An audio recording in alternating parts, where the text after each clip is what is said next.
This is your boy, JS1 the Supplier, and you're now locked into the Supply House.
Yeah, it's your boy JS1 the Supplier. We are back in the building. Where are my hand claps at?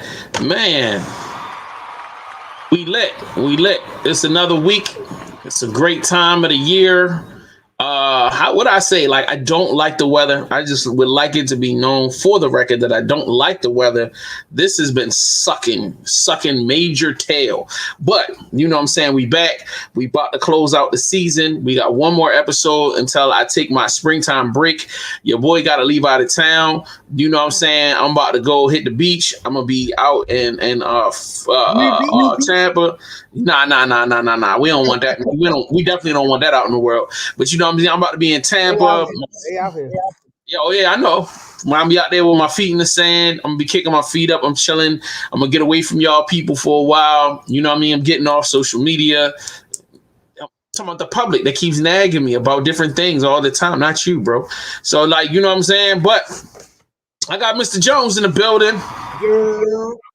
What it is, I am Just Jones. I'm gonna start saying this shit in the beginning to make sure I get it out the way. But I'm here. What's going on? Man, yo, beer gang is intact fully. You know what I'm saying? What's been going on with you, brother? Like, how's life going? We gotta get you some color. That's what we're gonna do. We're gonna work on getting you color this year. Like every time you on yeah. Get you some color with some clothes. I can explain that. So now, most of the time, I'm fresh off of work. So like most of the time, I'm not trying to put on my best. Now I stepped out. I put some fresh Jordans on my feet. Saturday night I went out. My homeboy, his kids. He has two kids. They both turned 16, but they're not twins. You know, figure it out for yourself. So yeah, but he did that. So I stepped out for that. I was on vacation from my 9 to 5 last week, spring break. So I just relaxed for the most part. I mean, spent a little bit of time with my lady, but the majority of the time was spent with my kid until this past Friday. He left, went with his mother, came back a few hours ago because we got to get ready for work and school tomorrow. So, but yeah, man, other than that, I just chilled. Easter was yesterday, so, you know, good eats. Definitely playoff basketball is in full effect. So that's all been on my TV screen these past couple days, but other than that, man, I've been chilling. I don't do much. Going on. How you Man, mom. celebrate Good Friday, all of that good stuff. I went to church yesterday. Keep telling everybody I went to church. I just want to tell people I went to church yesterday. Go ahead. Congratulations. That's big. Friday. What did I do Friday? I don't remember what I did Friday. Must have been a good Friday. I mean, whatever. Oh, no. Wow, I'm tripping. I had a phenomenal Friday. So, like, one of my cousins, you know what I'm saying, whom I don't get to see often, it hit me up and was like, yo, bro, like, I missed your birthday. He was like, look, let's have dinner. You know what I mean? He was like, yo, come through. We gonna chop it up. We smoke some cigars. Like, I'm like, all right, cool. So I pull up on his crib, man. He had the wings, man. He had cheesesteak subs. I was like, you know what I mean? And like, we just smoked cigars, talked on the front porch, man. We had some whiskey. We was just relaxing, bro. Like, it was such a great night, like great catching up. You know how you got family, you just ain't seen them in a while. So it's just good to be able to just touch base and reconnect and talk about the good old days and talk about family and all that. So we did that Friday, Saturday. I ain't gonna lie, I got up early in the morning. I did a bunch of work on my computer for the Baltimore Media Coalition. Went to sleep for like 5-6 hours, then got up and went to Sizzle. You know what I mean? Because I had to work that night up at Sizzle. So I went up there to see one of my co-workers. Yeah. Man, I wish I knew how to. What time was that? Man, I got there at like 9, and I ain't leave out until like 1:30 in the morning. Damn, yeah, I left. I probably. Damn, I done pulled up. I ain't been to Sizzle in a few weeks now. Yeah. I ain't been to Sizzle in a few weeks. That's the crazy part. Like, you know what I'm saying? I think Fame's birthday was the last time I've been there. Or was it the week after that? It might have been the week. Nah, because I won that because the week after that was my birthday. So like, and you was working the Thursday. So like, yeah. So yeah, it was definitely because it's nice outside. It wasn't cold. You know what I mean? It was chilly. The weather for this Thursday now. Shit. It was definitely turned up in there, man. Met some nice ladies, you know what I mean? Had some good conversation, you know what I mean? Exchanged some info, like, so it was some nice, cool situations. So, networking, yeah, definitely got to network, got to keep networking. Oh, don't we always? Yeah. So, and then Sunday, I got up, did some running around with my pops. Went to the supermarket, came back. Family made let me be clear. My father made lamb, ham, potato salad. Yeah, for Easter. Okay. Potato salad, greens. Oh. Something else. It was so good, bro. Oh, Big Mama does. All right, now since you brought it up just now, what is your take on lamb? Now, me personally, delicious. All right, because me personally, lamb is one of those. It's not. I won't say rich people, but it's not. Don't do that. It's not at your local carry out. It's not what most people. It's not what I grew up eating. Steak was more of the creme de la creme when I was coming up. So within the past couple years, I've been trying lamb or whatever, and not doing it for you. I'm not saying it's nasty, but I'm just saying it doesn't taste like nothing. It's like it's all the has taste. Like if you bite a piece of steak, you can close your eyes and be like, "That's steak."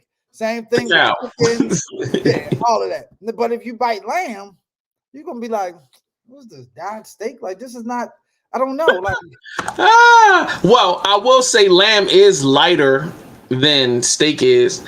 Number one. Number two, it's all about the seasonings now. Like, my father kind of bought the lamb pre-packaged in season. It was like soaked in seasoning. So like he just really kind of like. And like we was both wondering, like, yo, how do you cook it? Like my father was like, he didn't know how to cook a lamb. So he was just like, yo, read the directions.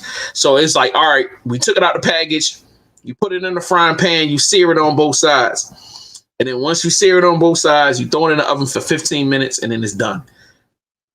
That's how they don't take no kind of time. So then he got it out, he cut it up. And it was so delicious, bro. It was like lemon with parsley and some cumin and some other stuff, but it was so good, bro. And I could imagine having it over rice, you know what I'm saying, with maybe a little ranch dressing, you know what I mean? Maybe a little, so like, yeah, it's definitely, But I definitely feel you coming from because steak is definitely that. It is definitely more of a taste experience. And I've had more varied flavor experiences with steak than I've Yeah, had with that's what I'm lamb. saying. That's what I'm saying. Like steak, I don't even sometimes need the A1 sauce. It helps. It's like French fries. I don't know It's what it if means. you got let me tell you like this. If you gotta put A1 sauce on the steak ain't good. But what if Or the steak sauce? the person didn't cook it right.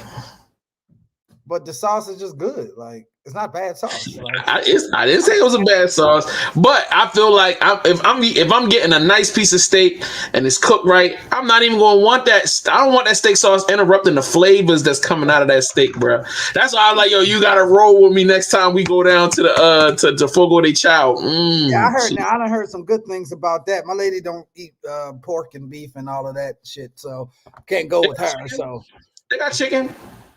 yeah, They got chicken, they got lamb, they got fish and all that stuff there too. So if she don't want that, she can still get something. But I get it. They got a seafood tower down that joint with lobster, shrimp, salmon, all type of stuff, man. It ain't just steak and pork. Like they got tons of food down there. So you got options. You got options to play with.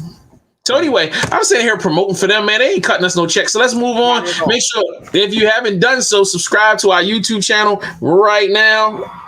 Yay! VVC Life, man. All you gotta do is click that button at the bottom, hit that like button, let somebody know that you was here, drop a comment. Then I need you to go right on over to vvcmerch.com right now. You know what I'm saying? Go to that website, cop you some of their merch from varying prices, varying skill levels. You know what I'm saying? Enjoy, support. The next thing I need you to do is, man, we got a bunch of stuff coming up this week, man. It's a busy schedule. Let me throw some of these flyers up here so people get it.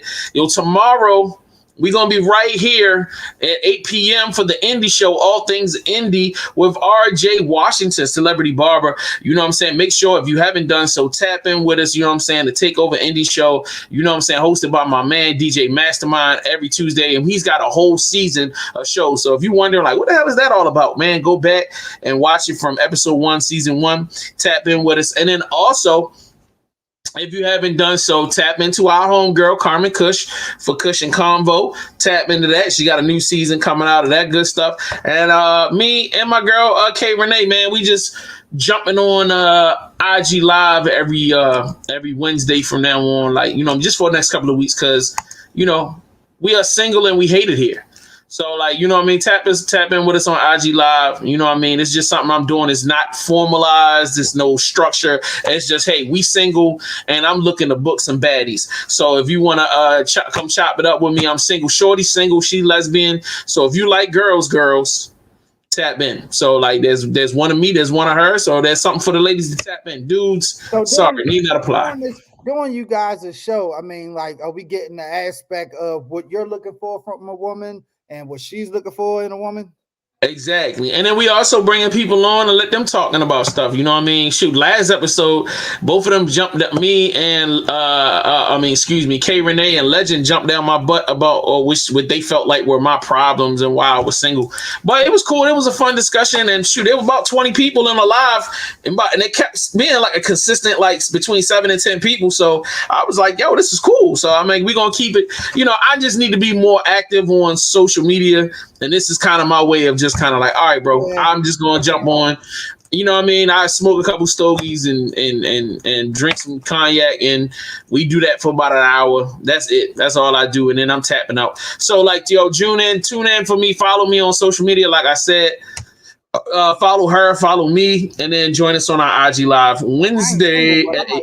I ain't single, but I can pull up and talk some shit. Definitely. Yeah, definitely. Most definitely. You can tell me everything I'm doing wrong with my life. And I made a mistake.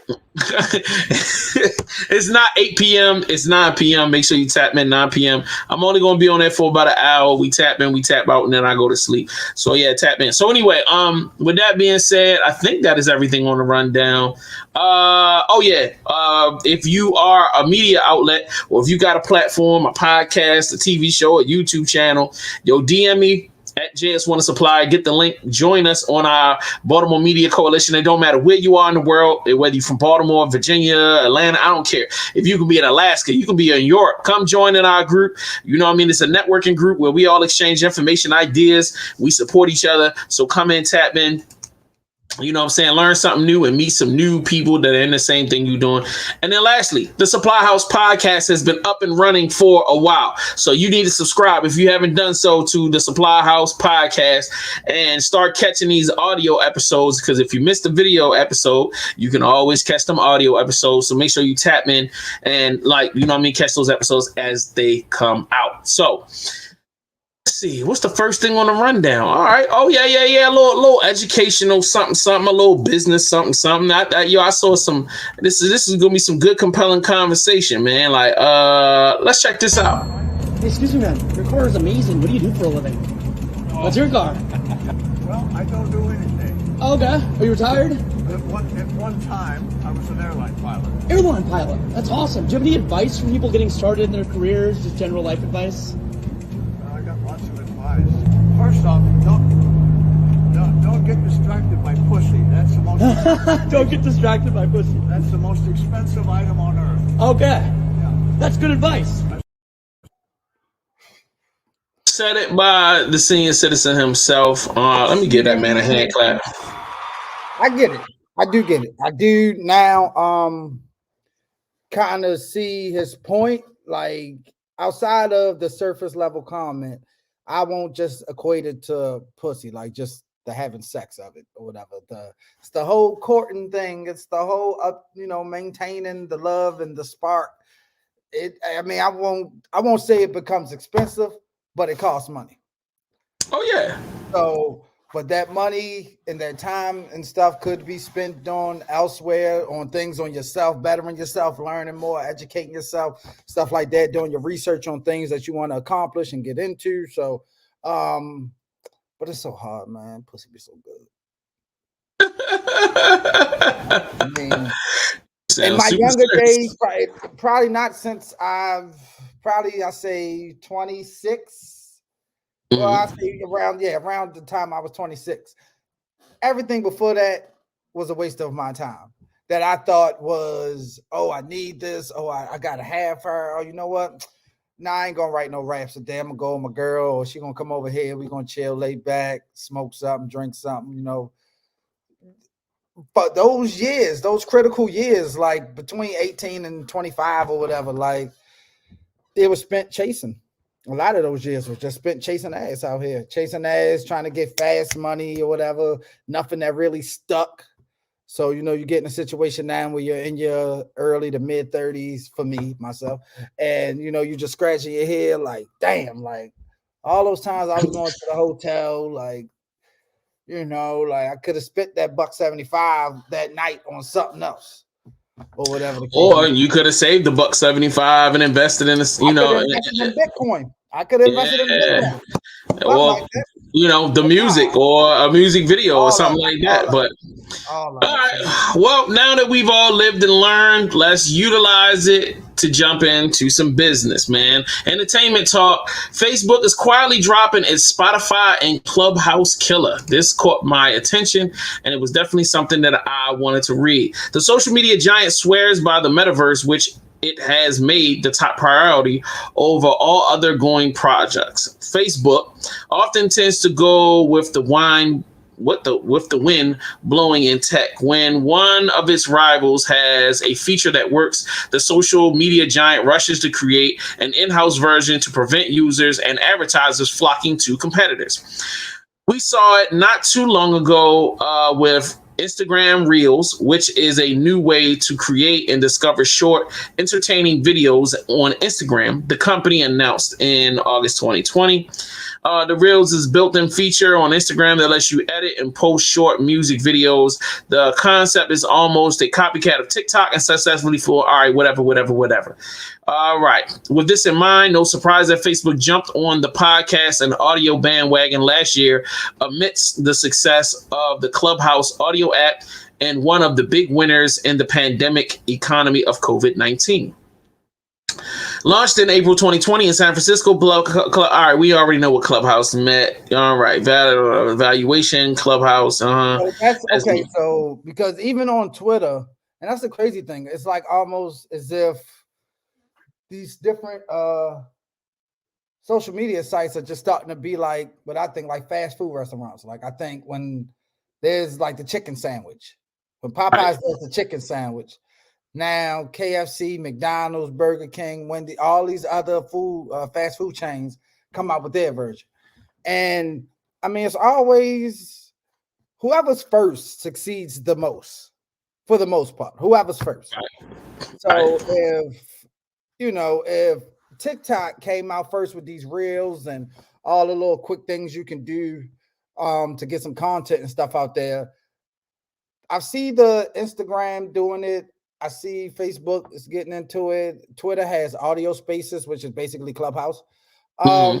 It's just not as quick to jump on or to be successful as the first. So now it's like I'm still going to go to these different apps because I go to these different apps for different things. I go to Instagram to see videos and pictures. I go to Facebook to just, I don't know, people share some of the most ridiculous stuff ever in life. So that's what Facebook has to offer. Twitter, that's my think pieces. And, if I want to get some shit off about basketball, about whatever, like that's what I go to.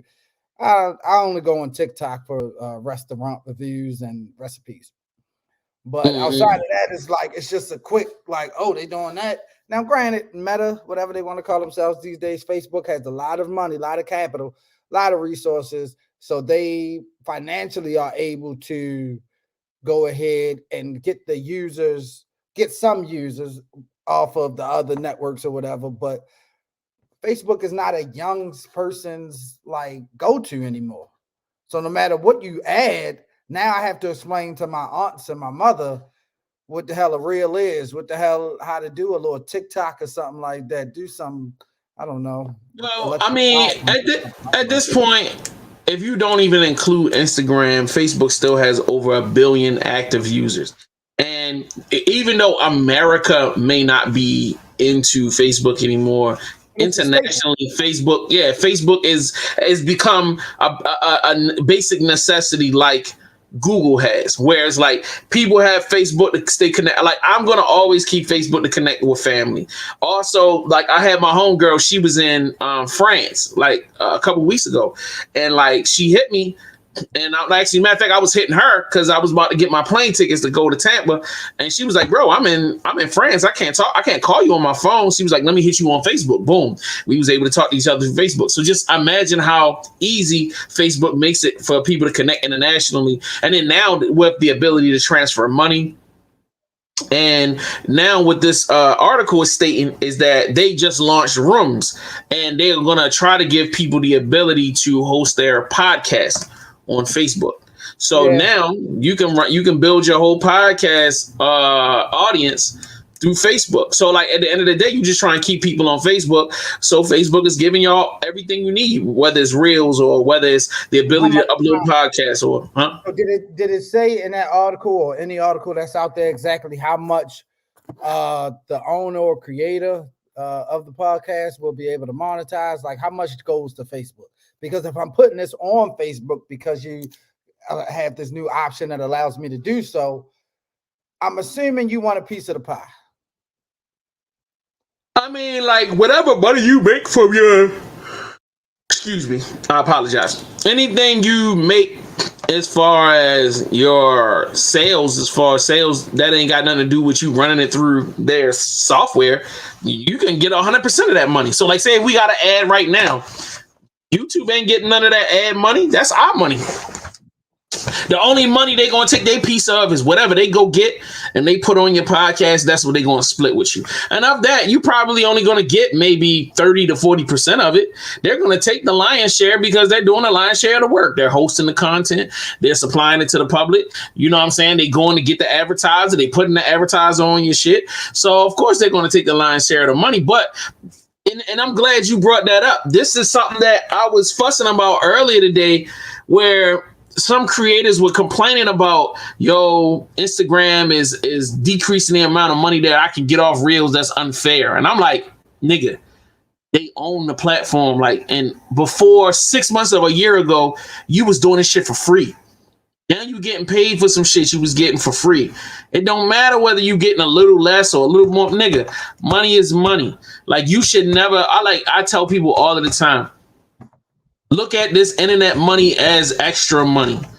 Build the business, build the brand, but don't be dependent on it, because any one of these platforms could snatch you down and you will be fucked. So like, you need to find other ways to stay connected with your fans, build a relationship with your fans, and then move that offline into the real world. You know what I'm saying? So that way it should be merch involved. It should be some kind of subscription base involved. It should be something going on. So like, it becomes incumbent upon us to be on our job, so that as the base grows, we're catering to them on and off social media. So would you in totality say that this is an encouraging sign for creatives or discouraging? So I ask because on one end, yes, these platforms that have a lot of capital and a lot of more resources than little old me have, they can stretch my shit out and, it goes to a bigger audience. Versus, now I say discouraging because it's like, damn, like, we need them for something else. It's like every time it's like, no matter a podcast, even YouTube or whatever, like I'm not going to say it's to start a podcast is not that expensive. The quality and the better you want to get, of course, you're going to have to put money into it. But is it discouraging in a sense where it's like I said, like, damn, like now Facebook got their hand in the pot. Like, you go from Spotify to, all the regular listening audio versions of podcasts or whatever. Then you get the video platform, which was strictly YouTube. Now it's lives on Instagram, Reels, TikTok, Spaces on Twitter. Now, whatever the thing that Facebook is coming out with, it just seems as though we're always like, mentally we might be a few steps ahead, but putting the groundwork in and actually having the resources to do so was like, now I got to do this. So now Facebook's in my pocket. So, so let me read this off to you real quick. Hold on. Let me put this on the screen so you can, damn, I fuck. Let me put this on the screen and then like niggas can read along. And it kind of answers your question to a certain extent. All right. The metaverse is the number one priority. The firm's ambitions in audio are mostly victims of the company's new priority, which is the metaverse. Facebook changed its name at the end of October to become Meta Platforms. This change is more than cosmetic because the company now wants to focus on turning the virtual world in which we will interact with avatars into an economic opportunity. Mark Zuckerberg's group is currently developing virtual reality headsets and other tech tools and gadgets using augmented reality and artificial intelligence, which we will use in this metaverse. As Robert, whatever his name is, of the Street wrote last week, Facebook plans to take a big chunks sales made by its metaverse creators as fees. The company is looking to enable creators to monetize what they're building in Horizon Worlds, their social metaverse platform for Quest VR headsets. The social media giant is rolling out a test with a handful of creators that will let them sell virtual items and effects within their worlds. Meta is planning to take an overall cut of 47.5% on the sale of digital assets on Horizon Worlds. The overall... I'm sorry. Oh, let me finish it, then you can jump in. The overall charge comprises of 30% hardware platform fee for sales through Meta Quest Store, where it sells apps and games meant for its virtual reality headsets, and a further 17.5% cut as its Horizon platform fees. That's more than 30% fee Apple charges app developers. It should be remembered that Facebook has often strongly criticized this practice of its neighbor in Silicon Valley. Now, go ahead. What you about to say? So it seems as if, of course, they're going to have their hands in the pots, and that's just as far as the app creation and all the games and stuff that come, that you just get on when you get something like an Apple. When you get an iPhone, you get to download Candy Crush and Uno, 8-ball pool, all that wild shit. But I mean, again, it's just like your hands are going to be in the pot. Like I'm like, and maybe this is just, I don't know, naive to think like this. It's just like I wish that it seems like once we, and I don't even necessarily mean black people. I just mean younger people. You know, people that's about, I say 45 and younger, 40 and under. It's just people that's kind of up on culture and up on things that's popping, or people that make shit pop for real. Like the second you get a grasp of something and start understanding something, they roll out something totally different or something new. I don't necessarily think the metaverse, this whole VR world, I don't think that's for our generation. Well, my generation or your generation. My kid is, no, it's for your kids. That's what I'm saying. He's 8. So within the next 3 to 5 years, by the time he's 13, he's probably going to be able to build something like this his own damn self. If we have another Christmas like we had last year, with really no tech products dropped, the only thing that dropped was really those headsets. Was a new generation of headsets, and they really, if you saw they. Yeah, the Oculus. That's a Facebook product. Yeah. So like that's owned by Facebook. If they get another year, if PlayStation and Microsoft don't start rolling out some real competitive stuff, your kids are gonna be like, I want that. Because that's going to be the only thing out. You know what I mean? And it's going to become that new wave. I mean, PlayStation was trying to roll out the VR. Didn't really work that much. I don't really remember seeing Xbox, harping on it too heavy. But this is definitely an opportunity for them to pull ahead. And like you said, it's for the children. Like us, we not used to that. You know what I mean? Like but it's going to be the same thing that was, 22 years ago when AOL first came out. Like, it was kind of strange, probably to my parents, but to me, it was like, all right. So by the time AOL 01, 02, you're doing the instant messaging and the AIM shit, next thing you know, MySpace comes. Well, Black Planet. I was on Black Planet. Then MySpace, then you get your Facebook. So then it's like, by the time MySpace came out, that was a whole lot of web developers that, were birthed because of that. So, it's always a silver lining in this type of stuff. Like, yeah, big bank, the man, he's doing what he does again. Going to take some goddamn money out my pocket. But if you can utilize it and use it, to your advantage, you can really make some shit happen for you. So that's a fact. That's a fact. Take the good with the bad. That's the whole thing about technology is like, as it continues to expand and get bigger and bigger, you just got to take the good with the bad, man. All right, let's get some palate cleansing going on around here, man. We got to make something funny, bro. It can't be too serious because then it's just going to drop us. Throw up the sex in her. The fuck is wrong with that nigga, man? Listen, so I'm canceling my gym membership because I just got a weight bench anyway, and I could do a lot of the shit I do in the gym. But wait a minute, you about to throw up the sex. I don't even have that type of weight bench. And he's doing like 3 exercises at one. Like somebody wanted that bike over there with the rest of the he picked it up and took it. Like there's never going to be, unless you're training for the Hunger Games or something like that. There's not going to be no situation in your life. Oh my God! Need that type of brute strength, like. You're never going to be in no like fisticuffs that bad. Like there's no like fucking the Avengers is not real. Like he can't just sign up. Like I don't. This nigga said the Avengers are not real. Like, they're not. Like you cannot just like sign up for this like to local YMCA to do this. Like stop it. Like I wouldn't even play football with him. I don't like what I'm scared the way he's gonna throw a draw forward down. He's too strong. Like he doesn't need. None of that. I'm scared of how he's going to throw the draw forward down. Like, in what instance will he have to show somebody that he's that strong?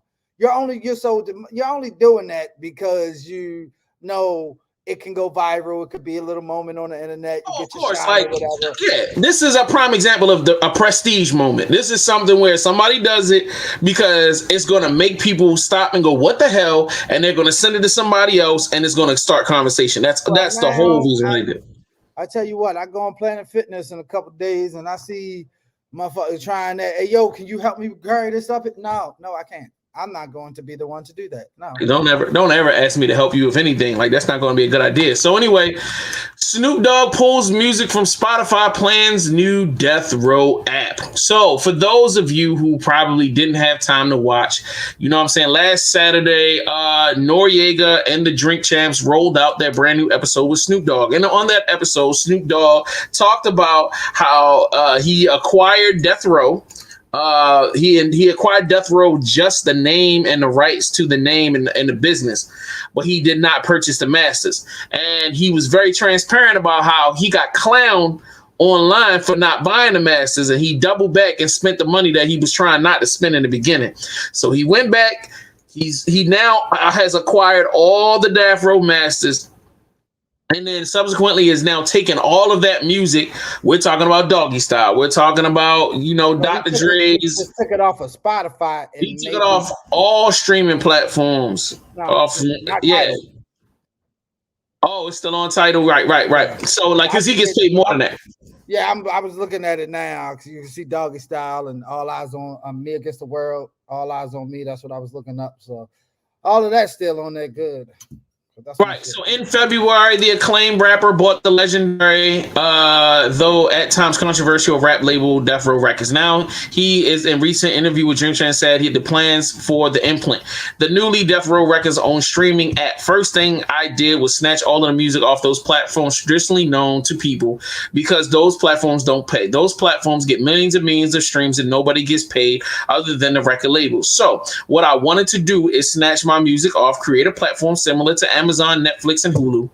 I'll be a Death Row app, and the music in the meantime will live in the metaverse. Snoop Dogg has been upping his NFT and digital assets game as of late, and he continues to invest in digital realms like the metaverse. For example, 2 months ago, the artist announced he was jumping on the cryptocurrency train and is making his new album BODR back on Death Row, available via blockchain. So anyway, you know what I'm saying? What the last thing I'm gonna add to this is he wants. Said it at the bottom. It was still on Tidal because they're known for giving artists higher pays and royalties versus Spotify and Apple Music. Shout out to them, bro. Well, yeah, man, Snoop, I think is a genius. I love the fact that he was so transparent. I love the fact that he did the move that he did, made everything happen the way he did it. I respect him and love him for that. The app, Snoop, I gotta take camera one. Please do. Snoop, bro. No. Starting an app, no. You don't need a streaming service, bro. I'm not. I love you, bro. I've spent tons of money on Snoop Dogg shit throughout the years. I am a real fan. I'm not getting the app. Instead of dumping that money into a new app, just buy some of the Tidal and just leave it on Tidal. Just do that, please. If you do that, I'll go to Tidal. Just me and you. Don't do a new app. I don't want another thing to download on my phone. I don't need another subscription service I need to pay for. This is annoying. It is annoying. And you don't have enough content to fill up an app that's going to keep me paying every month. And then this is the thing you don't understand, Snoop. Oh, listen to me, bro. You got to keep adding stuff, because Netflix is giving me new stuff every week. They got so much stuff I don't even know what they got, but they still giving me new stuff every week. And niggas are still hating on Netflix. So just imagine what you got to do to keep up with the Joneses, bruh. And don't no artists want to put their music exclusively on an app that only got probably 1 million people on it. You know what I'm saying? Come on, Snoop. Like, this is not going to work. I'm not saying it's not going to work, but not right now. So that is, because I was thinking the same thing. That was going to be my portion of the conversation, was going to be filled with, as much as I love Death Row and Doggy Style and, All Eyes on Me and shit like that, I don't listen to that shit that regularly. Like, to go on there often. Like, it's not like you brought Def Jam or Right. Universal, Columbia, Interscope, like one of these huge labels that hosts, subsidiaries, and you have Hundreds of Universal. albums. Right. Under Universal, you got Cash Money Records, you got this one and that one. So you can go like, oh shit, I can listen to a little bit of everything, even current things. So yeah, I agree with you, man. I mean, I like the concept. I think it's just unfortunate that we feel this way because it's like it's one of ours trying to do something new and innovative or whatever. But it's like I said before, like whoever comes out first normally wins. Like it's not, to me, it's not an issue of, first of all, he's not first. He's not first. Like if he was the first person to have a streaming platform, I'd be like, yay. But you're not the 5th, you're not the 20th.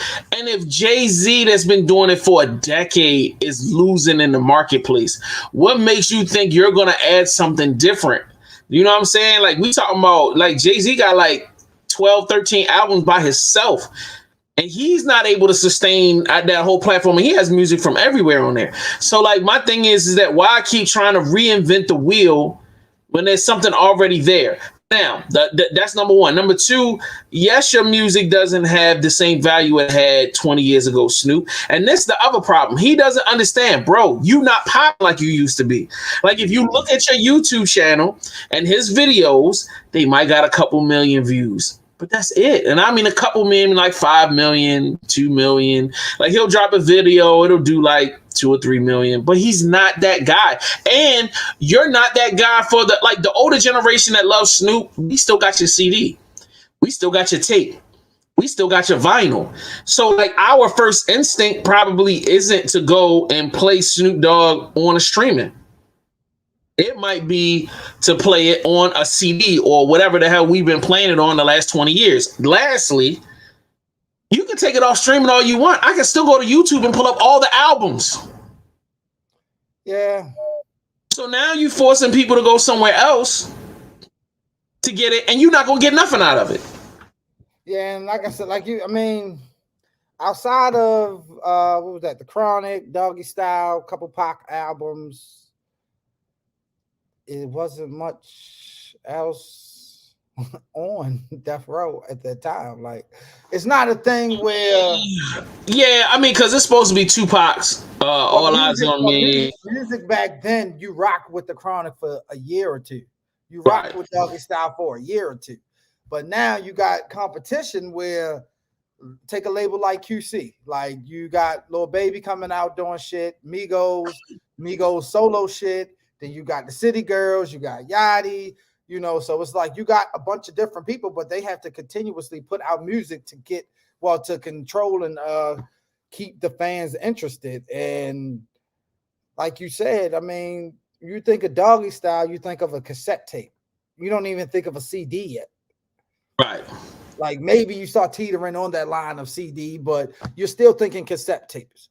Yep. Like that's where your mind goes when you think about Doggy Style. Like, if I say Doggy Style to an average 19, 20-year-old, they're going to be like, their mind's probably going to just go to a sexual position. They're not even going to equate that with the legend that is Snoop Dogg and what Doggy Style did for the culture itself. So, yeah, that shit's wild, man. That's, I mean, hey, man, I'm rooting for it, but like you said, I can't afford to pay for another fucking streaming service.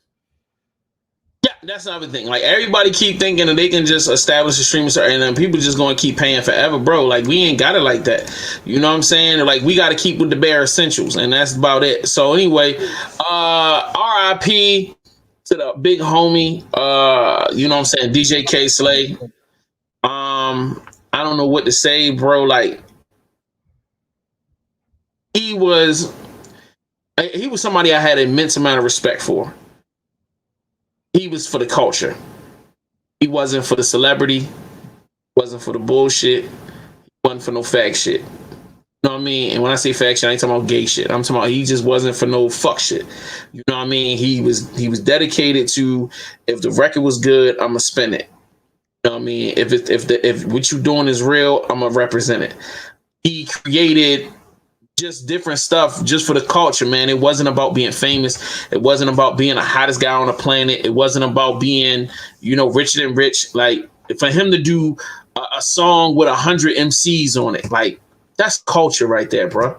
You know what I'm saying? For him to be doing songs with different MCs from like in 2020, if you look at 2021, early 2022, he had records with MCs that like Sauce Money. He did a record with Sauce Money. Like, are we serious here? Like, you know what I mean? And Sauce Money is a crazy MC. Like, you know what I mean? DJ K Slade was all about the hip hop community, all about the preservation of New York hip hop, all about the preservation of hip hop in general. You know what I'm saying? Straight Sun magazine, you know what I mean? He had the big booty girls in there. Like, he was really all about the culture. Oh, I forgot all about that. K Slade was real. He was real big. I mean, I don't know his personal life, but I know he was real big in a lot of the video vixens. It was one particular one. I can't. There's a bunch of them, bro. He put a lot of women on, bro. Buffy the Body. That's what I'm thinking about. He put a lot of women on. He put Papoose on, so he's big on that. I mean, he had a lot of people. Dipset. He did one Dipset's first mixtape. They put a post up about him. He did stuff with 50 Cent. I mean, like he was a part of a lot of movements over the years. And once again, just kept it to the culture. Even if you look at, like, if I even pull back up his stuff, like everything that he dressed was hip hop, bro. This all hip hop all day, every day. You know what I'm saying? I don't think I ever seen that nigga in a suit. And like every outfit has just been hip hopped out to a whole different level. So like, shout out to him, man. Rest in peace. You know, my condolences to him and his family. You know what I mean? And there'll never be another case like, bro. Yo, and the sad part is this new generation don't even know that they losing all of the outlets that used to put niggas on. Cause who putting niggas on now? K Slade gone. And that's the thing, like it's the whole DJ thing. It's like the title and the acclaim that came with being a DJ. And this is not even DJ in a sense of early 80s scratching. And, you know, back then the DJ was bigger than the artist. I mean, coming up for me in the mixtape era, the DJ was the host, the DJ was the hype man, the DJ was damn near probably the producer, engineer, all of that shit. So to lose somebody that was, I mean, if you had a top 5 for me and, you know, mixtape DJs, K Slade would have been in there for me. I mean, along with Clue, Drama, you know, guys like that I guess more commercially known because of the artists they attached themselves to at the time. But K Slade, like you said, was for the culture. So he might not have been with, you know, he was instrumental in Dipset early on. He was instrumental, I know, with 50, like you said, Busta Rhymes, stuff like that. But just the whole New York scene. But you knew that voice. K Slade had one of those voices that, you know, if you're really about this hip hop, if you're really about this culture, that, you know, like Jada Kiss's voice, like, you know, it's just certain voices that, yeah, it's K Slade, man. He doing his thing. And then when he dropped them drops, man, he had them signature drops that everybody knew and respected. You know what I'm saying? Warning, warning, the Drama King is in the building. Like, you already knew what it was, man. Like, he was definitely an iconic, you know. And then, like, yo, you just brought out a whole different side I didn't think about. I forgot the fact he radio personality, man. Iconic radio personality, man. 97. Yeah, man. And oh man, he was also like 84.5. Yeah, he was also one of those. He became one of those recycled hip hop rhymes that was in everybody's rap book. Everybody said, you know, that they'll slay you with the K like the Drama King. Everybody said that for years. So, you know, like you said, big shout out, kudos, rest in peace. He'll be missed, man. He might not have been in the limelight as he was 20 years ago or so when mixtapes was out here, but still, you know, staple in the community and should be regarded as such. So yeah, definitely. And let me get into the next thing, which is do you want to end with Drake or do you want to end with Kendrick? We can end with Kendrick. Let's get Drake out of there. Ladies and gentlemen, let's do it. All right. So before we get to Kendrick, let's go right into this article I have about the OG, the big dog, the biggest artist in the entire world. We all know him, the light-skinned king, Drake. His major milestone outstreams all pre-1980 tracks with his 2021 catalog. Ladies and gentlemen, that's insane. Drake continues to cement himself as one of the largest players in the music industry with his latest feat. New market data reported by Billboard shows that Drake has outstreamed all tracks released before 1980 with just his 2021 music catalog. The OVO artist has generated more U.S. on-demand streams in 2021 than the total number of pre-1980 records combined. The data was released by Luminate, formerly known as the MRC data, which identifies entertainment analytics. According to the report's catalog categories have continued to dominate in recent years due to older albums from new artists. Across the 154 billion US streams from 2021, the catalog business made up of 69.8% of the album consumption units in 2021, a 4.1% increase from 2020. With 90% of these units from records released this century, it proves that there is a growing demand for the shallow catalog or modern pop classics. The data revealed that songs released in the first decade and the 2000s accounted for 11% of the streams last year, whereas 2010 through 2019 songs made up 39.3%, and music between 20. More than that. You go ahead. I'm reading. I'm just reading. Go ahead. All right, and music between 2020 and 2021 made up 39.4%. The 80s category saw 3.42%, and the 90s 6.7%. Billboard pointed out that tracks from the 50s to 1979 made up of only 0.6% of streams last year, whereas Drake, whose first album came up 15 years ago, was responsible for 0.8% of all streams, in 2021. The power of Drake continues to be a force to be reckoned with, recently becoming the first Spotify artist with more than 50 billion streams, as well as most streamed artists in 2021. This is all right, I didn't know about this. This is news to my ears. So from what I was just reading, what I had said was, I didn't mean to cut you off. I had said I thought the 90s would have been more than 6%. That's all I said. Yeah, me too.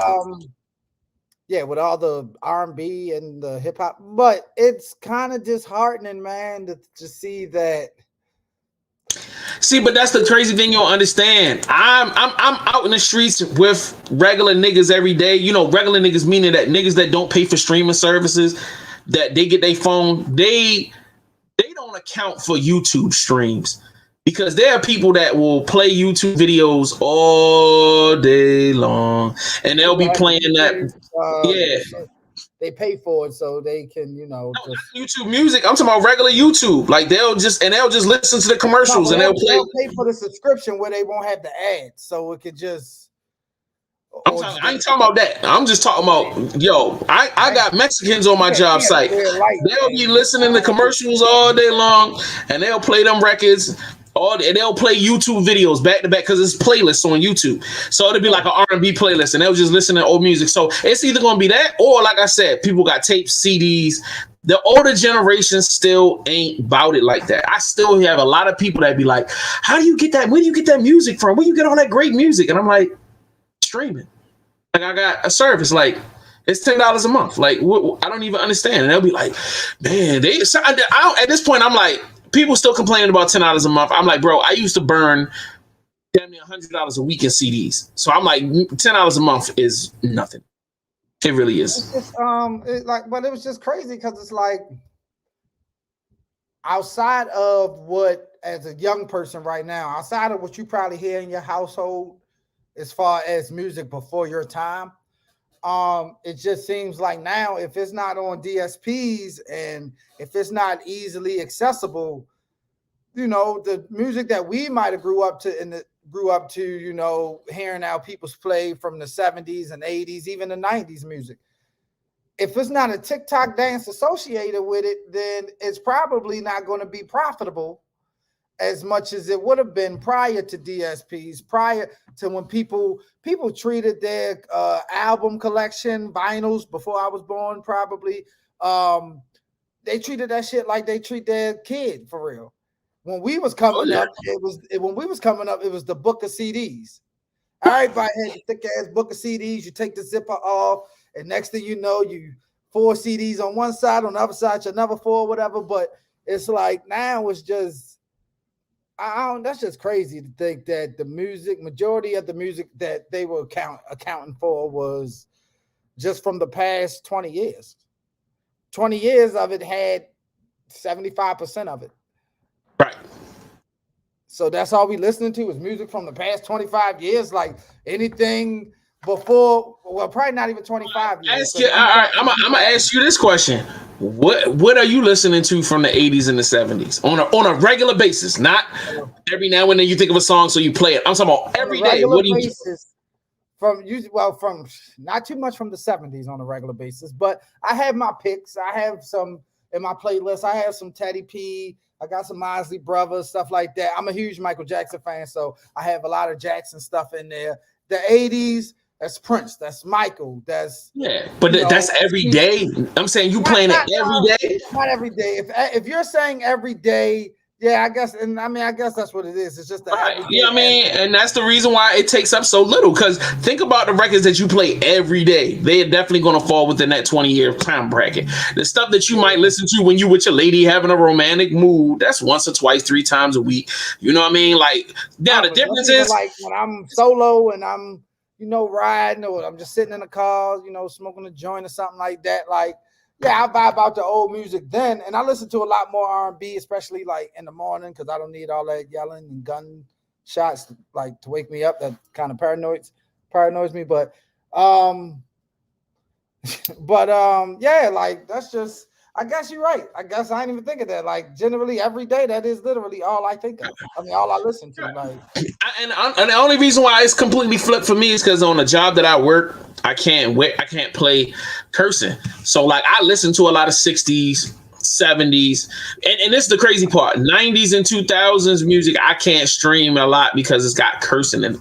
And they don't have, and a lot of them artists don't have their clean versions on the streaming service. So I can only. You better pop in the best of Fresh Prince or something. I'm not gonna listen to that every day. I'd rather throw in, like I said, 19s, 50s, the 60s, the 70s. I'm gonna listen to that all day because it's just tons of old school stuff that I can just listen to and I can let it ride. And all of the older workers that work with me, they be happy. Oh, God, I remember.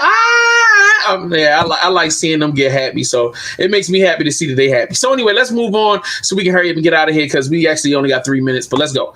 All righty then. P. Lang, Los Angeles. April 18th to 2022. The following statement was released today by OK Llama. That's Kendrick Lamar. Yeah, Kendrick Lamar through his company PG Lang, at 11 a.m. PT time in Los Angeles, California. The album will be released. The album, Mr. Morale and the Big Steppers, release date 5/13/2022. All factual information for this release will come directly from this source only. Shout out to, which I love, like for him to just get that announcement out there first by himself. Like I didn't have to, the Shade Room didn't get it out before he did, nor the TMZ or Baller, none of these other platforms. So that's the first thing I truly, truly love is the fact that there's still a way for creatives and people in this industry to get your message out there first. And then to say all factual info about this release. If it don't have this PG Lang header that you see right here, don't buy the hype. So I love that. Now, Mr. Morale and the Big Steppers. Now, I'm big on titles. I grew up on titles of albums that's how they stuck in your mind. Like you hear Thriller, you hear I'll be more modern. Ready to Die, The Chronic, Blueprint, 2, 3, 4, 5, all of them. But when you hear stuff like that, it's like, okay, it's like, I'm intrigued. Mr. Morale and the Big Steppers, like you, I don't know what to think, and I don't know if that's good or bad. I don't know if that's his intention or not. You know, I mean, I don't. And if I'm not mistaken, this might be his. Well, I know this is his last album on TDE. No, sir. No, sir. It said this release is through his company, PG Lang. It says it's being released through his company, very specifically said it's being released through his company, PG Lang. That is not, and that was going to be my next question. What in the world is going on with this nigga releasing through his own imprint and not through? I knew he had a contract was up, but like you just said, I was told that he had one album left. Right, but yeah, I thought this album was the last one. I get a little. How should I say this? If you don't come out with your own label first, like pushing that, like I'm gonna just say like a DMX or a Hove. Yes, granted, they were through Def Jam. Jay was like Priority Records when he first came out, but all I heard was Rockefeller, Rough Riders. So that's how I associated them. It's kind of, it scares me a bit where you're coming out with through your own label. That kind of lets me know that the music that I might be looking for, or the music that I fell in love with the artist for, you're going to go on your own creative journey. And most of the creative journeys don't work for your core audience. Yeah, you might can gain some new fans. You might can introduce a new sound to me that, you know, maybe not today, but it might can grow on me and I find it appealing. But yeah, it's just a little, I'm just intrigued, I guess. I know he's just, I think Damn just celebrated its 5-year anniversary. Yep. So that is, that's good timing. I mean, quite a feat. All right, well, let's cycle through these last two things so we can get out of here. We are over time. So, 2 females impregnated by transgender fellow mate. Want to see that again? 2 females impregnated by. You can take Holiday Heart off the screen. But I don't. Why they let him hit? Did they just want a baby? Did they think that was gonna get them out sooner? Like, why they let him hit of all people? Like, I mean, maybe he never. Wait a minute. They in jail, bro. You act like they got an option. Like, no, I'm saying, like, did they think that's the only option? That penis is the only penis option that's there. And so they took it from him. I'm not saying that they raped him. I'm just saying you act like they can just go anywhere and just pick. They got suitable dudes everywhere. Like horny chicks in jail. I need to know how low they are. I need to know if their biological clock was ticking or something like that, because could have waited until you got out. What? So now you imagining that they senior citizens or something like yo? And who's gonna all right? So all right. I don't understand where this is even a discussion, bro. I'm sorry. So do you go to the guard and say, "Hey, can I get some condoms, please?" Come on, bro. Come on. This is so simple. That I don't even know why you even asking those questions. Like that is the most craziest thing. I would have never been like, "Hey, why would they have sex?" Like, I mean, okay. All right. Let me kind of rephrase or like kind of straighten out what I'm saying. I would assume that since he's a transgender, he's not into women. I'm just speaking on him right now. Former he, now she is not into women. Now, if these prisoners are pregnant, these inmates are pregnant, that means he didn't get fixed the way he should have got neutered. So my thing is, I'm just confused. I'm confused. First of all, being a transgender does not require you to switch out your.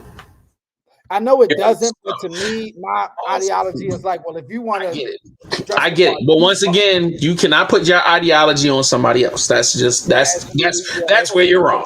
So, and I know a lot of transgenders whom will identify as a woman, but like women. So they kind of like lesbian for real, but they got wieners. So it's like, it's weird. So like, yeah, but also the what's the one that's on Charlamagne the God's network? It's like she, Flame Monroe. Like all right, dresses like a woman, identifies as a woman, but has said, I'm never getting rid of my penis and I love women and I will have sex with women whenever I want. She said that. So there you go. So the greater point that I wanted to get to was like, wow. Baby. Like, so that's what we doing. So we just letting dudes in jail now because they got titties to female jail. That's what we doing now. Or like, I don't know. That's stuff that really needs to be worked out. I'm going to move on from here because I want to finish out the show. And I've got one more clip left to go. And then we definitely is out of here. The last conversation for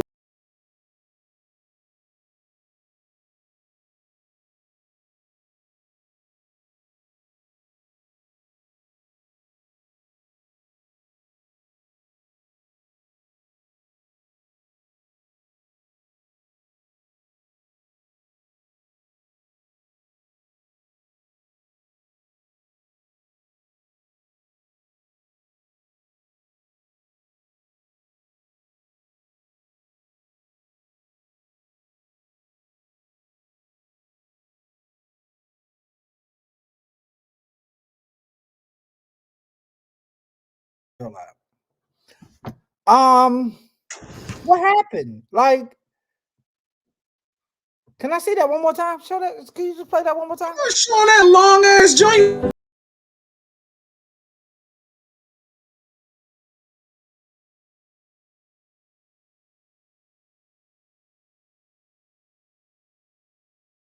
I'm just trying to see the name so I can search on TikTok. See if they still together.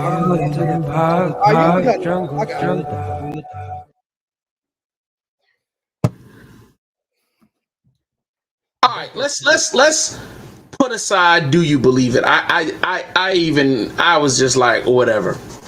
Let's have a real. And I really wanted this for Carmen. I ain't really want this for us. I know, man. I don't know. We gonna have to table. We can talk about it, but oh no, she coming back. And I'm assuming this is not real because I'm on her TikTok right now, and it says that she was just trolling, or she be trolling. She does comedy. Because so I'm so glad that's not real because that was very disturbing. That she see now nah, don't be talking about we gotta come back and then you say what you just said. Cause now you're gonna make me go into 30-40 minutes of overtime discussing this like what? What is there to discuss? Stop. First of all, stop. You trying to tell me you ain't seen like a little shoddy. He was, homely as hell, probably in transitional situation. She's super cool. Things to worry about besides me. Like, you're homeless, man. You can help me. I ain't talking about stop. I'm saying think of a woman. You thinking about a man. Put yourself in that space. If there was a chick, she was homeless. She was young. She was all right. She wasn't like, she wasn't a 10, but she was all right. And man, I could bring you home, like clean you up. It just became I can help you out. You need a place to stay. Hey, I live alone. No problem. You can sleep on the couch. You bring her home. You give her a shower. You clean her up. Get her some decent clothes. And you like, hey, you ain't even that ugly for real. And then you find out she's not retarded. She don't have hold on, listen to what I'm saying. She's not mentally unstable. She just fell on a really hard time. And then you were like, she just said, look, she got a plan. Look, let me stay a couple days. I got a job I could get. I'll throw you some bread. And then she do what she say she going to do, start making money and getting back on her feet. You telling me, and you thought you was attracted to her. You wouldn't give her a shot. Look, man, all I'm going to say is, you didn't see. This sounds like a Tyler Perry movie. So bad. Like the point of the matter is, would you do it if she kept her word? She wasn't a klepto or a thief. It wasn't no crazy mental trauma. She was just somebody that fell on hard times and just needed a hand. It's gonna sound bad, but I'm gonna say it. Only if I found a hard time finding love myself. I personally do not think that if I felt the need that, like, okay, I can help her out, she can, I got an extra couch or something like that, she can crash at or whatever. Cool. But that's me being damn near philanthropic. That's me, damn near harboring trying to run damn near a shelter or something like that. Now, ladies and gentlemen, I would like y'all to see this is what classism is in the flesh. I mean, ladies and gentlemen, yo, because she ain't got a job and she homeless, she ain't good enough for me unless my self-esteem is down. I wouldn't even consider it. Oh, you filthy homeless person. Why would I ever even touch you just because you're homeless? That is classism. That is now there are tiers of people who wouldn't look at me.